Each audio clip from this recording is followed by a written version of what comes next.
Bismillahirrahmanirrahim. Assalamualaikum warahmatullahi wabarakatuh. Perkenalkan, nama saya Muhammad Akmal Fadlur Rahman, NPM 202191178 dari jurusan Pendidikan Jasmani, Fakultas Keguruan dan Ilmu Pendidikan, Universitas Siliwangi. Di sini saya akan memaparkan salah satu tugas makalah mata kuliah pembelajaran pengelolaan pendidikan. Makalah ini pertama tentang dasar pengelolaan pendidikan dengan dosen pengampu pada Pri Mulyana MPD. Langsung saja. Pada bab ke-1 ada pendahuluan. Dalam pendahuluan berisi latar belakang. Latar belakang pada makalah ini berisi tentang pengelolaan pendidikan, yang mana pada saat ini kualitas pendidikan di Indonesia masih jauh di bawah kualitas pendidikan negara tetangga seperti Malaysia, apalagi Singapura, sebagai salah satu penentu tercapainya tujuan pendidikan nasional. Maka kinerja tenaga pendidik dan kependidikan perlu dipertanyakan. Kenapa dulu negara lain mengimpor guru dari Indonesia, kini memiliki kualitas pendidikan yang lebih baik dari Indonesia? Seperti kita ketahui, sekarang ini banyak tenaga pendidik yang sekarang mengajar di sekolah-sekolah di Indonesia khususnya masuk melalui jalur khusus, jalur yang tidak wajar namun umum diketahui. Istilahnya banyak digunakan untuk fenomena ini adalah rahasia umum. Lanjut saja, dipersingkat dalam pembahasan latar belakang. Ada pula salah satu rumusan masalah pada makalah ini. Berdasarkan pemikiran di atas, maka diperolehnya rumusan masalah sebagai berikut. Yang pertama, apa saja pengertian pengelolaan pendidikan menurut para ahli?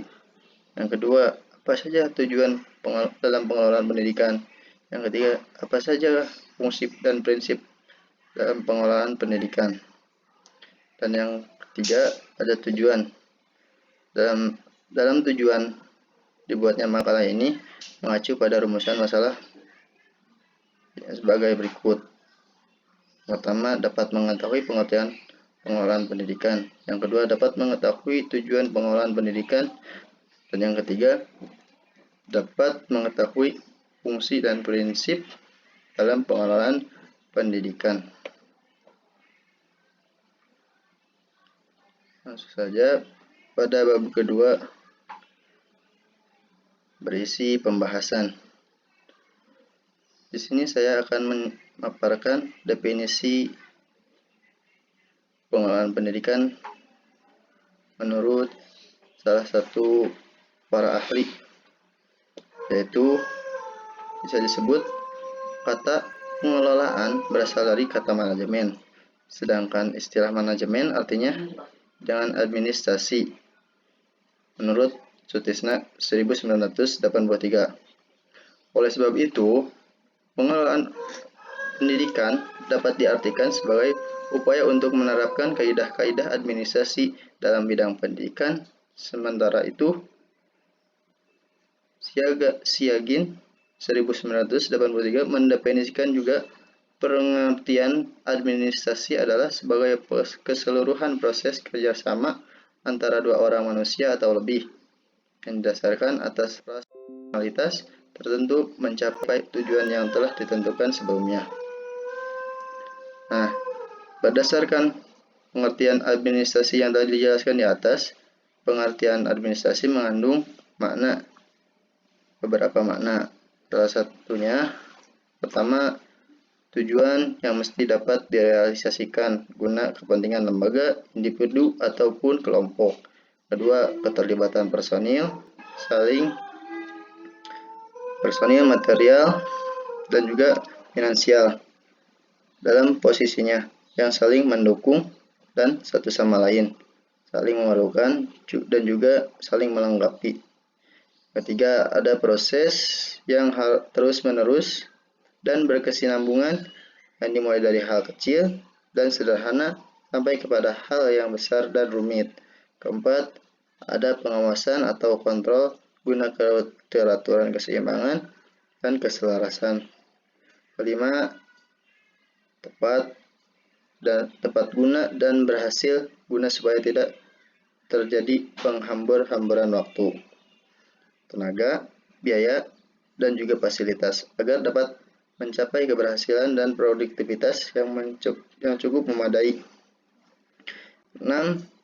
Hubungan manusiawi yang menempatkan manusia sebagai unsur utama dan terhormat serta memiliki kepentingan di dalamnya. Selanjutnya, apa itu tujuan pengelolaan pendidikan? Di sini, tujuan dari pengelolaan pendidikan yaitu untuk terciptanya perencanaan pendidikan yang merata, bermutu, relevan, dan akuntabel, meningkatkannya citra positif pendidikan, teratasinya mutu pendidikan karena masalah mutu disebabkan oleh manajemennya.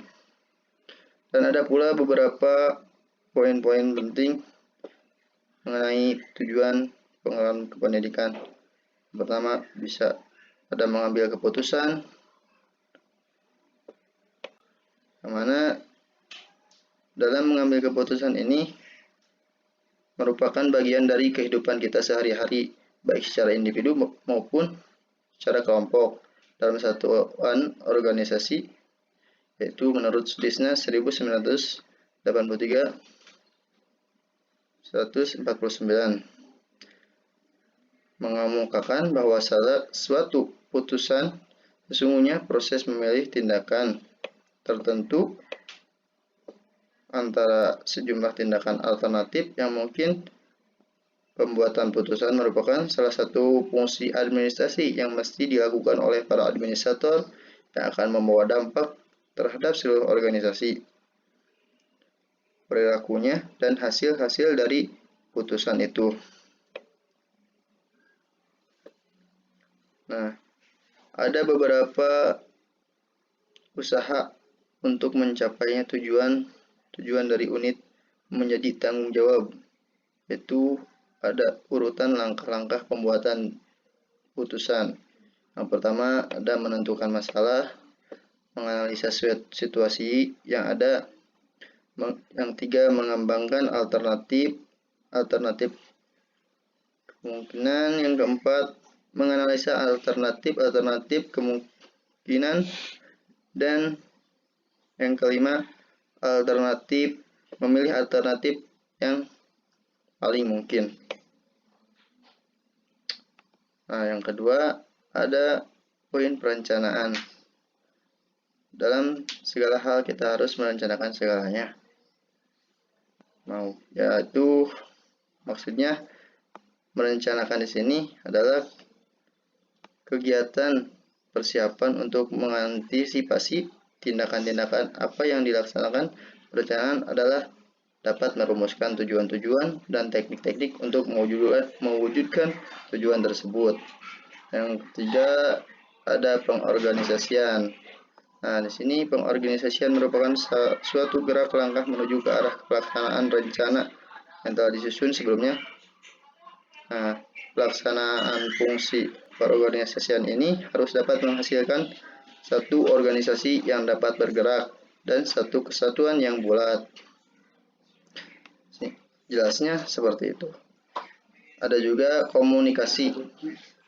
Nah, komunikasi dalam tujuan pengelolaan pendidikan ini berarti menyampaikan informasi, ide, penjelasan, perasaan, pertanyaan dari orang yang satu kepada orang yang lain atau dari kelompok yang satu kepada kelompok yang lain, seperti itu. Dan juga koordinasi. Koordinasi di sini mengkoordinasikan serangkaian kegiatan untuk mempersatukan sumbangan dan saran dari para anggota organisasi, bahan, dan sumber-sumber lain yang terdapat dalam organisasi itu. Selanjutnya ada pengawasan. Dari pengawasan ini bermaksud sebagai suatu proses, fungsi, dan prinsip administrasi untuk melihat apa yang terjadi sesuai dengan apa yang semestinya. Untuk melihat apa yang terjadi sesuai dengan apa yang semestinya terjadi. Apabila tidak sesuai dengan semestinya, maka perlu adanya penyesuaian yang mesti dilakukan. Nah, dan terakhir ada evaluasi. Dalam segala hal kita harus ada pengevaluasi yang di akhir.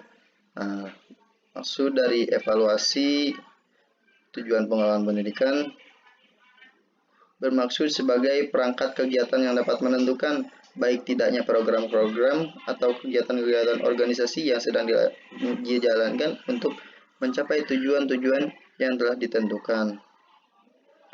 Dan terakhir ada fungsi dan prinsip pengelolaan pendidikan. Nah, secara garis besar pengelolaan pendidikan berfungsi sebagai acuan bagi sekolah dalam mengukur, mengevaluasi, dan merevisi kegiatan-kegiatan yang dianggap perlu. Nah, dalam fungsi dan prinsip pengelolaan pendidikan di sini juga ada poin-poin yang berkaitan dengan berikut. Yang pertama, harus ada pendekatan organisasi klasik. Buat apa pendekatan organisasi klasik? Nah, pendekatan organisasi klasik bermaksud sering disebut dengan gerakan manajemen ilmiah yang dipelopori oleh Frederick Taylor, seorang yang memiliki latar belakang dan pengalaman sebagai buruh, juru ketik, mekanik, dan akhirnya berpengalaman sebagai kepala teknik pada tahun 1856 sampai 1915. Nah, ada selanjutnya pendekatan hubungan manusia. Sesama manusia kita harus dekat, tidak ada tindakan-tindakan sosial. Karena manusia itu makhluk sosial, perlu saling mementingkan satu sama lain. Nah, di sini juga bermaksud pendekatan hubungan manusia ini yaitu gerakan yang lahir dan berkembang sebagai reaksi terhadap pendekatan organisasi klasik. Pendekatan hubungan manusia ini dipelopori oleh Mary Baker Collett pada tahun 1868 sampai 1933. Yang pertama kali mengenal pentingnya faktor-faktor manusia dalam administrasi. Nah, selanjutnya yang ketiga ada pendekatan perilaku. Dalam prinsip dan fungsi dan prinsip-prinsip pengelolaan pendidikan harus adanya pendekatan perilaku. Yang mana pendekatan perilaku di dalam administrasi yaitu menggabungkan antara hubungan sosial dengan struktur formal dan menambahkannya dengan proporsi yang diambil dari psikologi, sosiologi, ilmu politik, dan ekonomi. Seperti itu secara garis besarnya. Menurut pandangan yang dipelopori oleh Chester E. Barnard pada tahun 1886 sampai 1961 menjelaskan seorang kepala eksekutif pada pengusaha bel telepon di New Jersey yang menulis buku dengan judul Function of the Executive pada tahun 1938. Dalam buku ini, Barnard mengulas secara lengkap teori perilaku yang kognitif organisasi formal. Nah, Barnard menyimpulkan bahwa kontribusi kerjanya berkenaan dengan konsep struktur dan dinamis. Secara garis besarnya seperti itu. Nah, pada bab yang terakhir, pada bab ketiga ada penutup. Pertama ada kesimpulan. Secara kesimpulan, pengelolaan tenaga pendidik dan tenaga kependidikan merupakan kegiatan yang mencakup penetapan norma standar, prosedur, pengangkatan, pembinaan, pelaksanaan, kesejahteraan, dan pemberhentian tenaga kependidikan sekolah agar dapat melaksanakan tugas dan fungsinya dalam mencapai tujuan sekolah. Dan juga kesimpulan, pengelolaan tenaga pendidik dan tenaga kependidikan terdiri dari perencanaan, rekrutmen, seleksi, penempatan, penampilan, dan penilaian kerja, pelatihan, dan pengembangan kompetensi, keselamatan kerja, pengembangan karir dalam pemberhentian. Mungkin yang terakhir ada saran dalam makalah ini, yaitu komponen tenaga pendidik dan tenaga kependidikan merupakan salah satu komponen dalam pelaksanaan kegiatan pendidik. Oleh karena itu, sebaiknya tenaga pendidik dan tenaga kependidikan dapat bekerja sama sehingga tujuan kegiatan pembelajaran dapat berjalan dengan norma optimal yang nantinya akan berdampak pada terwujudnya tujuan pendidikan nasional seperti yang dicantumkan dalam pembukuan Undang-Undang Dasar 1945. Daftar Pustaka Aliyah 2017, pengelolaan tenaga pendidik dan tenaga kependidikan, Pol 6, Pol 3. Aliyah Rusmiati 2018, pengelolaan pendidik dan kependidikan, Jakarta, Polimedia Publishing. Aitken Rob Harford C 2011, induction need of a group of teachers at different stages in school in the Republic of Ireland, English, and exploitation, teaching and teacher education, 27 07 42 strip 051 X. Terima kasih. Mungkin sekian yang bisa saya paparkan dari hasil tugas makalah mata kuliah pembelajaran pengelolaan pendidikan. Mohon maaf atas apabila ada kekurangan dan kesalahan. Sekian, wassalamualaikum warahmatullahi wabarakatuh.